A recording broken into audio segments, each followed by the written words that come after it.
이번 주간 수요일부터 사순절이 시작이 됩니다.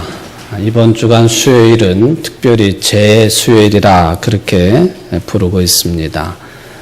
옛날부터 이 사순절 첫날을 그 전해 사용하던 종려나무 가지를 불태워서 가루를 만들고 재로 만들어서 지도자들이 뿌리고 또 교인들이 머리에 바르고 하는 이런 그 성경의 배경을 가지고 있는 그런 계절 속에 우리가 들어가게 되겠습니다. 사순절 묵상집을 통해서 여러분들이 어떤 경우는 금식을 하고 또 참 회개하는 심정으로 이제 주님의 고난을 묵상하고 또 신앙을 성장시키는 소중한 계절 되시기를 간절히 바라겠습니다. 우리 교회력에서 두 축을 이야기한다면 하나는 부활절이고 또 하나는 성탄절입니다. 그런데 성탄절은 매년 12월 25일을 우리가 지키고 있으니까 변함이 없지요. 근데 부활주일은 항상 변합니다. 날짜가 달라요. 그것은 성탄절은 양력을 기준으로 하고 또 부활절은 춘분이라고 하는 음력을 기준으로 하기 때문에 매년 부활주일 날짜가 달라지게 되어 있습니다. 이 사순절 그 시작 제수요일을 언제로 잡느냐 하는 것은 부활주일이 언제 닿느냐 하는 것에 따라서 달라지게 되어 있습니다. 부활주일은 그 해에 춘분이 지나고 보름달 이후에 가장 첫 번째 주일이 부활주일입니다. 올해로 따지면은 2018년 4월 1일 주일이 그래서 부활주일입니다.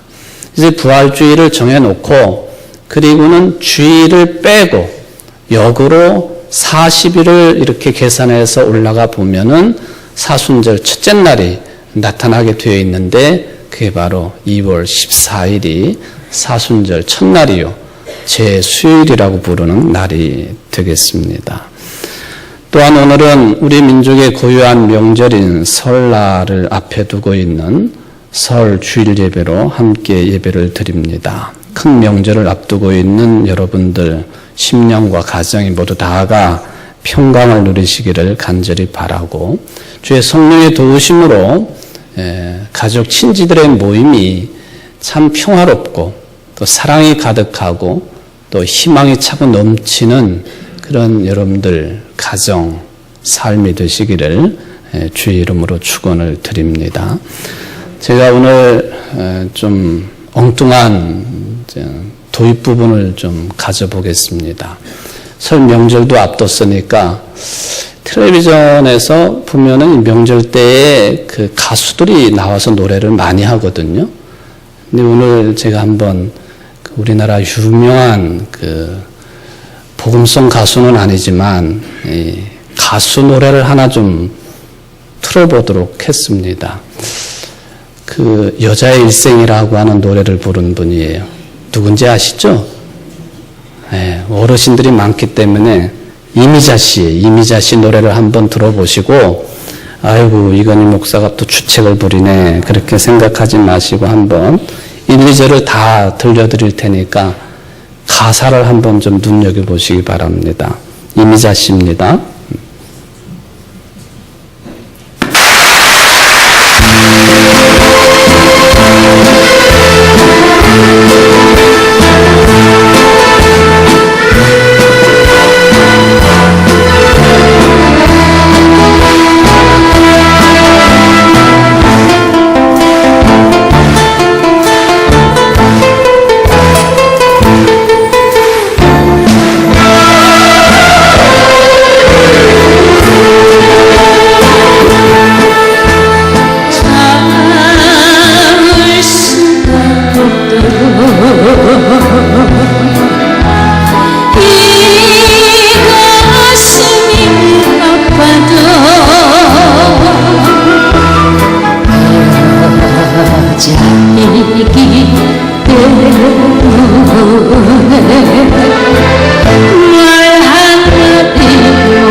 설교 끝낼까요?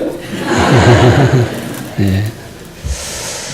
지난번에 보네폰 목사님의 그 시 또는 편지 내용을 가지고 또 다른 감동을 우리가 한껏 누렸습니다만은 제가 오늘 이미자 씨의 이 노래를 소개를 하는 것은 글쎄 제가 설교 준비를 하다가 보니까 이 여자의 일생이라고 하는 것이 이런 생각을 하다가 보니까 괜히 이미자 씨가 저런 노래를 부르지 않았나 생각이 나서 그냥 틀어드린 거예요. 어르신들이 따라 부르실 수도 있고 그런 노래입니다만은 그 가사 내용을 보면은 그 시대 3000년 전에 오늘 성경의 배경이 되는 그 역사적인 시절이나 또 우리나라의 근현대사 최근까지도 여자들의 삶이라고 하는 것이 전부 별로 변한 것이 없지 않겠는가 하는 그런 생각도 드는 것도 사실입니다. 지난 세월 우리나라 여성들 왜 이렇게 인생 끝날까지 눈물로 살아야 했을까 하는 그런 느낌도 드는 것도 사실입니다. 유행가 가사이기는 하지만은 좀 가슴이 먹먹해지는 그런 내용이죠. 여러분, 우리가 흔히 하는 말이 마지막이 좋아야만이 다 좋은 것이다 라는 말이 있습니다. 특별히 어떤 일에 대한 차원뿐만 아니라 우리 인생의 말년이 좋아야만이 모든 것이 좋은 것이죠. 그래야만이 좋은 인생이지요. 이미 2014년도에 그 유명 커뮤니티를 통해서 알려진 그런 내용이 있습니다만은 서울의 그 신월동에서 있었던 그런 일입니다. 큰 일은 아니지만 이런 내용이에요. 신월동에 살고 있는 그 할머니하고 7살 먹은 손자가 있는데 이 할머니가 원래 리어카를 끌면서 생활하시는 분이셨어요. 근데 그날은 할머니가 형편이 좋지 않으셨는지 할머니가 옆에 따라가고 7살 손자가 그 리어카를 끌게 되었습니다. 그런데 길가에 세워놓았던 아주 비싼 외제차를 손자가 리어카로 긁고 말았습니다. 이게 국내산 차도 아니고 외제차를 긁어 놓았으니 이게 황당한 일이지요. 손자가 어리지만은 일단 남의 차를 긁었기 때문에 겁이 나서 울고 있고 할머니는 달래고 있었습니다. 근데 차주인이 마침 나타났습니다. 당연히 우리네 상식으로 보면은 차주인이 난리를 치고 소리를 지르고 이렇게 저렇게 그냥 소위 말하면 갑질을 당연히 했을 것입니다만은 그렇지를 않았어요. 차주인은 오히려 이렇게 말을 합니다. 제가 제 차를 주차장에 세워놓지 아니하고 이렇게 길가에 도로변에 세워놓아서 이 어린아이가 내 차를 긁어놓았으니 이거는 제가 잘못한 일입니다. 그렇게 고개를 숙이고 미안하다고 사과를 했습니다. 그리고는 옆에 서 있는 차 주인의 부인이 또 울고 있는 이 아이를 달래주었다 하는 그런 이야기입니다. SNS에 이 글을 올린 사람이 외제차를 운전을 하고 굴리는 사람이니까 당연히 돈 있는 부자였겠습니다만은 그 차주인의 부유함보다도 이러한 인격이 참 부러웠다고 하는 그런 말을 남기면서 글을 마무리를 했습니다.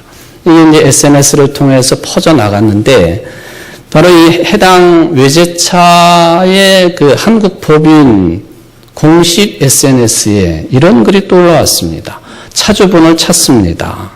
우리 회사가 당신의 손상된 차를 무상으로 수리를 해드리겠습니다 하는 그런 글이 올라왔습니다. 참 끝이 좋고 훈훈한 그런 이야기 아닙니까? 차를 긁는 그런 사고가 나서 슬퍼할 수밖에 없고 돈 없는 집안의 어린이와 할머니가 이거는 당황스럽고 어쩔 수 없는 그런 상황이었지만 차 주인의 그런 넉넉함과 또 이제 회사의 그런 넉넉함이 모든 사람들의 마음을 따뜻하게 만들고 또 미소 짓게 만드는 사회를 밝히는 빛과 같은 사람들이 아직도 우리 주변에는 있다고 하는 것을 알게 하는 그런 소식이었습니다. 인생의 마무리를 이와 같이 웃음으로, 기쁨으로, 미소로 할 수 있다고 한다면 참 성공한 인생이지 않겠는가. 그 사람이 무엇을 가지고 있든지 소유를 했든지 누리고 있든지 상관없이 그럴 것이라고 생각이 되어지는데, 오늘 성경에서 그렇게 인생의 마지막을 웃음으로 마무리한 한 사람이 있어서 여러분들에게 소개를 해보려고 합니다. 물론 아브라함과 관련되어 있는 내용이기도 합니다. 아브라함 시대에는 당연히 가부장적인 분위기가 팽배했던 시절이죠. 지금도 마찬가지라고 볼 수가 있겠습니다만은 바로 이런 가부장적인 관점으로 성경의 내용도 기록이 되어 있습니다. 그래서 아브라함에 관한 내용들도 다 아브라함 중심으로 해석이 될 수밖에 없을 만큼 진행이 됩니다. 부인 사라가 있지만 이 부인은 항상 아브라함의 보조 역할로 그치게 되어 있습니다. 근데 오늘 저는 이것을 좀 다르게 좀 조명을 해 보려고 합니다. 사라가 아브라함과 결혼을 했습니다. 결혼을 해서 살았던 처음 장소는 어디였느냐 하면은 갈대아 우르였습니다. 이 갈대아 우르라고 하는 것은 너무나도 잘 알고 있는 메소포타미아 문명의 발생지입니다. 메소포타미아 문명의 발생지라고 하는 것은 인류 문명의 발생지라는 뜻이 되겠습니다. 그런 곳에서 사라가 아브라함과 결혼을 해서 살게 되었습니다. 시아버지가 있었습니다. 데라라고 하는 이름의 시아버지이지요. 그런데 어느 날 이 시아버지가 우리가 이제 이사를 가야 되겠다 그렇게 선포를 합니다. 해서 시아버지와 아브라함과 사라와 그리고 이 아브라함의 형인 하란이 이미 죽었고 그의 아들 하나가 있었는데 롯이라고 하는 이름의 조카가 있었는데 이 조카까지 이사를 하게 되었습니다. 말이 이사이지 당시 분위기로 보면 그것은 말하자면 이민을 떠나는 것입니다. 살던 곳, 태어난 곳을 떠난다고 하는 것은 죽음을 의미하기 때문에 이민을 가는 것입니다. 시아버지가 요청을 하니까 사라는 어쩔 수 없이 따라 나섭니다. 일행이 4명이지요. 그런데 여성은 유일하게 사라 한 사람입니다. 시아버지 데라, 남편 아브라함, 남편의 조카 롯, 그리고 자기 자신. 시아버지 데라는 일찍이 상처를 한 것으로 보입니다. 여러분, 이런 상황이 지금부터 3000년 전이라고 한번 시간을 거꾸로 흘러가 가지고 생각해 보십시오. 10년 전, 50년 전, 100년 전도 아니고 3000년 전이에요. 그런데 여자는 사라 혼자고 시아버지, 남편, 조카, 남자가 셋입니다. 상상할 것도 없이 참 특별한 그런 현상이라고 봐야 될 것입니다. 그런데다가 사라는 자식이 없어요. 이들 4명이 갈대아 우르를 떠나가지고 하란 땅에 정착을 합니다. 어느 정도 자리를 잡았을 즈음에 시아버지 데라가 죽었습니다. 그게 직접적인 원인이 되었는지 모르지만은 남편 아브라함이 또다시 이사를 가자고 요구를 합니다. 하란을 떠나야 되겠다고. 그렇게 하는 것이 하나님의 뜻이라고까지 이야기하면서 하란을 뜨자고 이야기를 합니다. 어쩔 수 없이 여자의 일생이라고 하는 것이 그렇습니다만은 남편과 조카 롯을 따라서 남쪽으로 옮겨가지고 가나안의 세겜 땅에 머물게 됩니다. 그리고는 이사는 안 했습니다. 그곳 세겜에서 살면서 죽을 때까지 머물게 되었습니다. 여러분, 사라의 운명이 한 여성의 일생이라고 본다면 이 사라가 행복한 여성이었을까요? 아니었을까요? 그럴 수 있다고도 볼 수 있고 아니라고 볼 수도 있겠습니다만은 제가 지금부터 소개를 하는 몇 가지 에피소드를 들어보시면 사라가 한 여성으로서 감당해야만 했던 그런 내용들이 성경에 아예 구체적으로 기록이 되어 있습니다. 아브라함은 신구약 전체를 통해서 믿음의 조상이지요.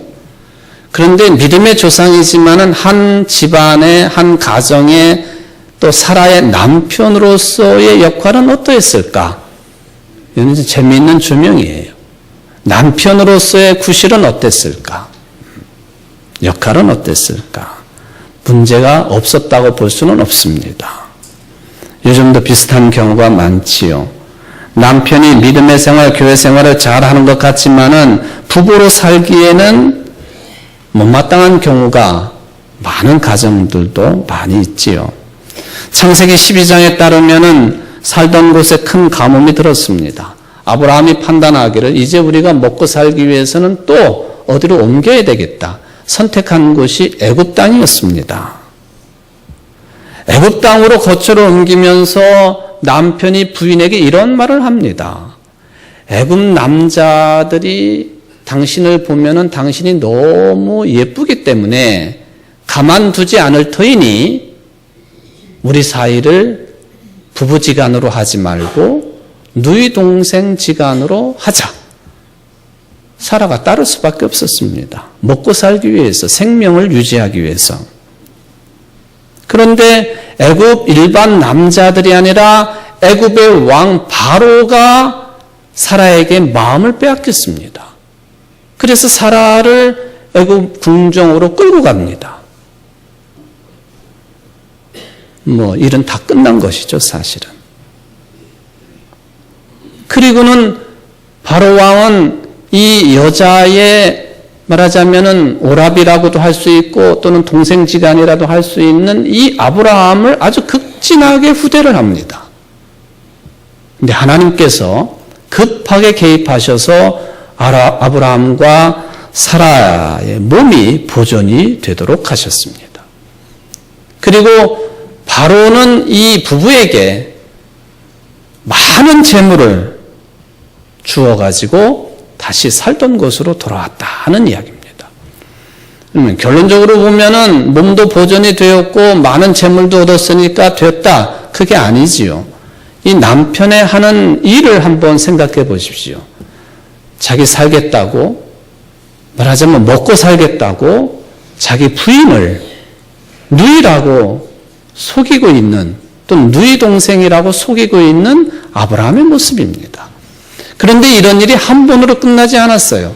창세기 20장을 보게 되면은 또 아브라함이 사라를 누이라고 속이는 사건이 기록되어 있습니다.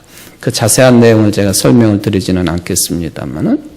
그래서 이 부분을 어린아이들에게 성경의 말씀이니까 설명하기가 참 곤란합니다. 어른들에게도, 현대 어른들에게도 이 부분은 참 설명하기 쉽지 않은 그런 내용이지요. 물론 실제적으로 보면은 아브라함과 사라 사이는요, 이 사라가 아브라함에게 이복누이예요. 배가 다른, 어머니가 다른, 아버지가 같은 그런 남매지간인 거나 마찬가지긴 합니다만은, 그럼에도 불구하고 결혼한 부부인데 어떻게 해서 자기 자신의 안위를 위하여, 위기를 벗어나기 위하여 자기 부인을 누이라고 할 수 있느냐 하는 것이죠. 이게 사라라고 하는 한 여성의 일생 한 단면이 되겠습니다. 3000년 전에 사라에게는 큰 고민이 하나 있었습니다. 시아버지 데라를 따라서 갈대우르를 떠날 때부터 시작해가지고 세겜 땅에 정착한 다음에도 자식이 없었어요. 가임 시기도 이미 훨씬 지났습니다. 사라가 판단을 합니다. 당시의 사람들이 가지고 있는 풍습대로 남편에게 씨바지를 들여보내는 것이에요. 모르는 사람이 아닌 자기가 몸종으로 데리고 있었던 하갈이라고 하는 여성을 남편에게 씨바지로 들여보냈습니다. 당시의 풍습이지요.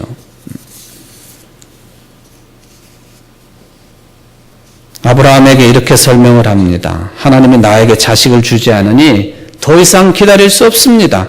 당신도 잘 알고 있는 이 하갈을 통해서라도 자식을 얻어야 되겠습니다. 그래서 임신에 성공을 했습니다.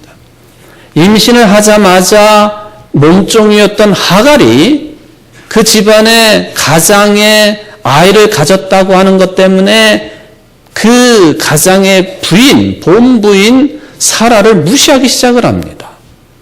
사라가 화가 나가지고 이 하갈을 쫓아내다시피 해가지고 구박을 합니다. 하갈이 가출을 했다가 깨달은 바가 있어가지고 다시 주인집에 돌아와가지고 아들을 낳았는데 그 아브라함의 첫 아들이죠. 이름이 이스마엘입니다. 당시 아브라함 나이 86살, 사라 나이 76살. 알려지기로는 이 이스마엘이 지금의 아랍 사람들의 조상이 되었고, 그리고 사라를 통해서 낳은 아들 이삭이 유대인 이스라엘 사람들의 조상이 되었다. 그러니 이스마엘의 후손들과 이삭의 후손들이 원수지간처럼 지내는 것은 당연하다. 그렇게 우리들은 지금 생각하고 있는 그 관계가 여기서부터 형성되었다고 해석을 합니다. 이렇게 늙어가던 부부에게 아주 특별한 사건이 있었습니다. 아브라함이 99살, 사라가 89살 되던 어느 날 나그네 세 사람이 그 집을 찾아왔습니다. 나그네이지만은 하나님의 뜻을 전하고 실행을 하는 천사들이었습니다. 나그네를 극진히 대접하는 것이 풍습이기에 새 나그네를 손님을 극진하게 대접을 하고 식사가 끝나자 나그네들이 아브라함에게 뜻밖의 말을 합니다. 1년 뒤에 당신 부인가 아들을 낳을 것이다. 지금 89살. 그 말을 듣고 있는 아브라함 99살. 1년 뒤에 사라가 아들을 낳을 것이다.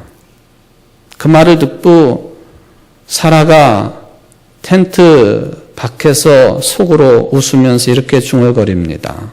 내가 노쇠했고 내 주인도 늙었는데 나한테 무슨 그런 즐거움이 있겠느냐. 창세기 18장 11절 말씀입니다. 이 비웃음을 들었는지 나그네들 천사가 말을 합니다. 여호와께 능하지 못한 일이 있겠느냐? 기한이 이를 때에 내가 네게로 돌아오리니 사라에게 아들이 있으리라. 그러고는 사라에 관한 이야기가 21장 오늘 본문으로 이어집니다. 아들을 낳았어요. 임신할 것이라고 하는 천사의 말을 들었을 때는 아브라함도 믿지 못해가지고 실수를 터뜨렸고 사라도 헛웃음을 터뜨릴 수밖에 없었는데 실제로 아들을 낳았습니다. 그게 이삭입니다. 아브라함 100살, 사라 나이 90살. 어쨌든 사라의 한이 다 풀렸습니다. 오늘 본문에 보면은 사라가 이렇게 이야기를 합니다. 하나님이 나를 웃게 하시니 듣는 자가 다 나와 함께 웃으리로다. 사라가 자식들을 젖먹이겠다고 누가 아브라함에게 말하였으리오마는 아브라함의 노경에 내가 아들을 낳았도다. 하나님이 나를 웃게 하셨다. 참 흐뭇한 이야기 아닙니까? 자식이 없어가지고 한이 맺혔던 여성에게 그것도 전혀 불가능한 때에 늙음하게 한이 풀린 사건이기 때문에 그렇습니다. 이 비슷한 이야기들이 성경에 한나 이야기도 그렇고 또 예수님과 친족간인 엘리사벳이 예수님보다도 6개월 먼저 태어난 세례자 요한을 임신한 이야기도 비슷한 배경입니다. 한나가 자식이 없어서 성전에 가서 매일처럼 울부짖으며 하나님 앞에 기도할 때에 그때 제사장 엘리가 그의 귀에 들리기로는 웬 술 먹은 사람이 저렇게 성전에 와가지고 떠드는가 하는 그런 소리로 들릴 정도로 한나는 자기 남편의 다른 부인들은 아이를 계속 낳았는데 자기만 아이를 못 낳는 것에 대해서 한이 되어서 날마다 성전에 가서 울부짖고 기도했다 하는 기록을 찾습니다. 하나님이 이 기도 소리를 들으시고 슬픔을 위로하시고 청을 들어주셨습니다. 그래서 태어난 아들이 선지자인 사무엘이었죠. 엘리사벳도 세례 요한을 그렇게 낳았습니다.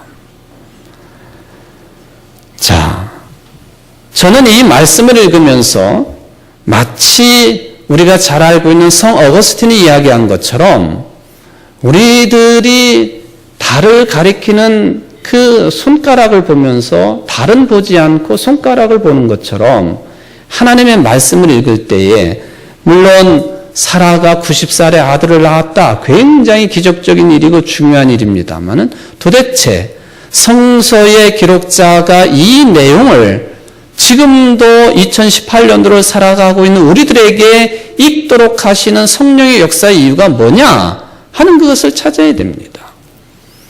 여러분, 나이 90살에 자연적으로 아이를 생산할 수 있습니까? 설령 기적적으로 임신을 한다 해도 낳다가 죽을 것이에요. 10달 되지 못하고 죽을 것이에요. 도대체 성경이 우리에게 알려주고자 하는, 우리가 봐야 하는 달은 무엇일까 하는 것을 저는 좀 생각을 해보려고 합니다. 사라의 이삭을 낳았다고 하는 이야기의 핵심, 90살 여성이 아기를 낳았다고 하는 것, 그것도 매우 의미 있고 중요한 내용이 되겠습니다마는 그 이야기의 정말로 중요한 초점은 이스라엘 백성들의 형편과 그리고 그런 형편 속에서 이스라엘 백성들이 만난 하나님에 대한 기록입니다. 그게 핵심이에요. 그거는 던져버리고 사라가 90살에 아들을 낳았댔더라. 그러니까 지금도 우리가 희망을 버리지 말고 80살이 되었어도 90살이 되었어도 아이를 낳자.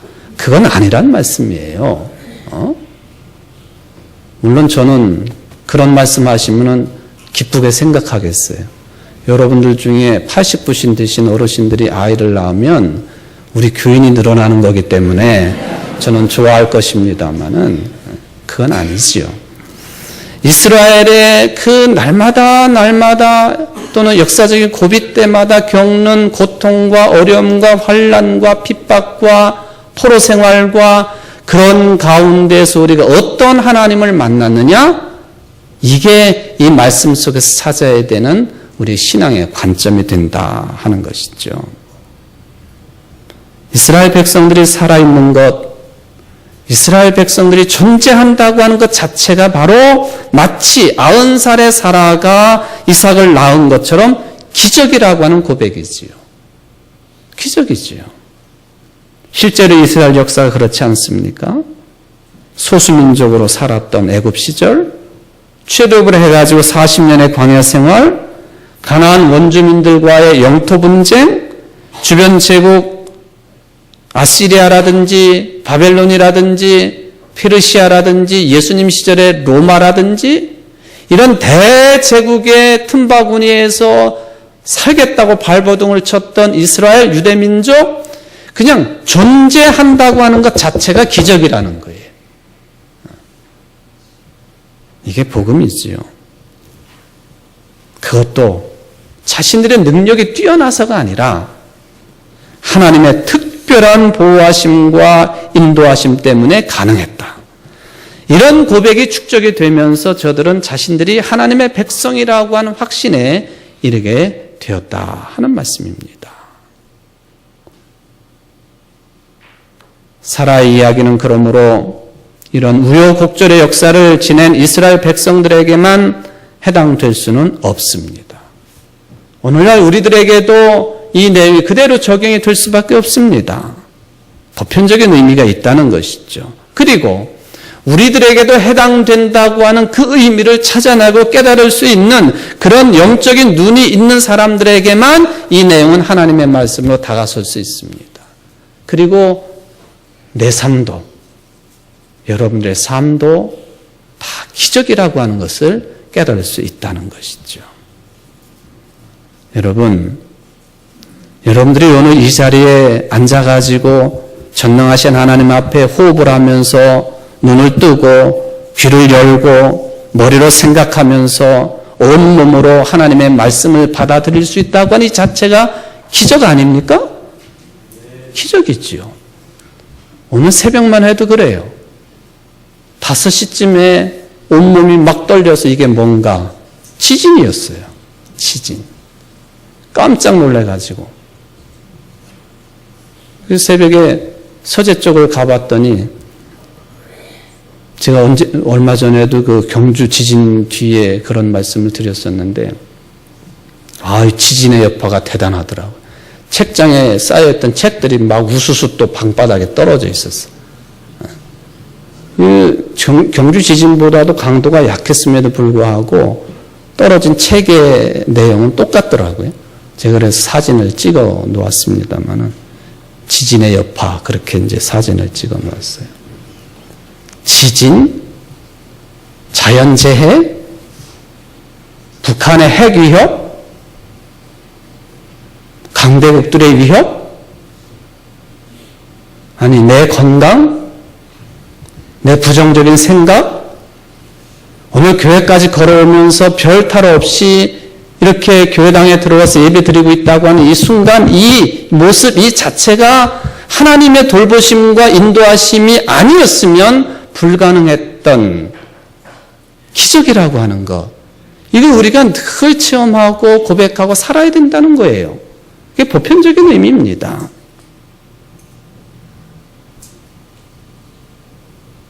국가 사회도 그렇고 개인 사회도 그렇고 우주 차원에서도 우리의 생존, 이 생존에 있다고 하는 자체가 사라가 90살 이삭을 낳은 것처럼 기적이라고 하는 것. 이 진리를 아는 사람이라면 내 삶을 내가 어떻게 받아들여야 되고 공동체의 삶을 어떻게 받아들여야 되는지 깨달을 수가 있다는 거예요. 하나님과의 관계에 점점 더 집중하게 되고 하나님의 돌보심이 강하다고 하는 것, 하나님의 인도하심이 크다고 하는 것을 점점 더 절실하게 느끼며 살아갈 수 있다는 것이에요. 그래서 또 그래도 마지막을 웃을 수 있게 하시는 하나님. 사라가 그랬잖아요. 이 노년의 늙음하게 아브라함이 자식을 안게 되고 웃을 수 있겠다고 누가 생각했느냐? 하나님이 하셨다. 모든 가능성이 다 끊어진 상황 속에서 하나님이 하셨다. 사랑하는 성도 여러분, 이게 달을 가리키는 손가락을 보지 아니하고 달을 바라볼 수 있는 그런 진리의 말씀이라고 저는 생각을 합니다. 예수님을 믿는 게 똑같아요. 예수님의 고난과 십자가만을 바라보는 것이 아니라 그 고난과 십자가가 가리키고 있는 부활을 내다보기 때문에 부활의 영생의 삶을 내다보고 있기 때문에 지금 여기서의 삶을 우리는 신실하게 하나님의 나라의 사랑의 삶을 훈련하는 장소로 소홀히 여기지 아니하고 건강한 모습으로 진실되게 살 수 있는 힘이 거기에 있다는 거예요.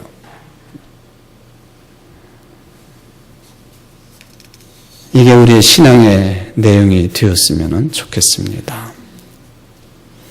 여러분의 삶은 평생을 불임으로 마음고생하다가 기적적으로 아들을 낳은 사라의 운명과 똑같이 하나님의 개입에 의한, 하나님의 돌보심에 의한, 하나님의 인도하심에 의한 소소한 것들로부터 큰 기적들로 가득 채워져 있다고 하는 것을 신앙 고백하는 여러분들 되시기를 주의 이름으로 축원을 드립니다. 만약에 이런 축복을 실감하지 못한다면 참 불행한 인생입니다. 그리고 내가 왜 그것을 실감하지 못할까? 너무 세속적이기 때문에. 너무 우리의 생각과 삶이 세속적이에요. 그리고 세상의 작동 방식에 익숙해져 버렸기 때문에 그럴 것입니다. 잊지 마십시오. 여러분이 하나님을 실제로 경험하고 사랑하고 의지하는 사람들이라면 여러분 인생 가운데서 일어나는 모든 일들, 심지어는 실패한 것까지도 모두 다가 하나님의 위로이고 돌보심이고 인도하심이라고 하는 것. 그래서 합력하여 선을 이루시는 것이라고 하는 사실을 영혼 깊이 깨닫고 감사하고 감격스러워하고 사랑하고 살아가는 여러분들 되시기를 바랍니다. 사순절 기간이 그 부활을 바라보게 하는 첫 시간이 되겠습니다. 하나님의 돌보심에 감사 감격함으로 끄트머리 가서 웃을 수 있는, 진정으로 웃을 수 있는 사라와 같은 믿음의 소유자들 되시기를 주의 이름으로 축원을 드립니다. 기도하시겠습니다. 고마우신 하나님, 그래도 웃게 하시니 감사드립니다. 나 자신을 돌아보고 우리 주위를 돌아보고 우리의 형편과 처지를 생각해 보면 어찌 웃을 수가 있겠습니까? 내가 숨쉬고 바라보고 듣고 생각하고 걸을 수 있고 예배드릴 수 있고 이 층계를 올라설 수 있고 이것이 기적이 아니고 무엇이겠습니까? 어디에서 어떤 기적을 저희들이 바라고 있는지요. 그래도 웃을 수 있게 하시는 하나님 감사드립니다. 우리에게 웃음이 떠나지 않도록 도우시고 신심 깊은 사람들이 되게 하셔서 하나님의 뜻을 깨닫고 감사하며 감격스럽게 살아갈 줄 아는 이 자리에 모인 모든 성도들이 될 수 있도록 축복하여 주옵소서. 예수님의 이름으로 간절히 기도하옵나이다. 아멘.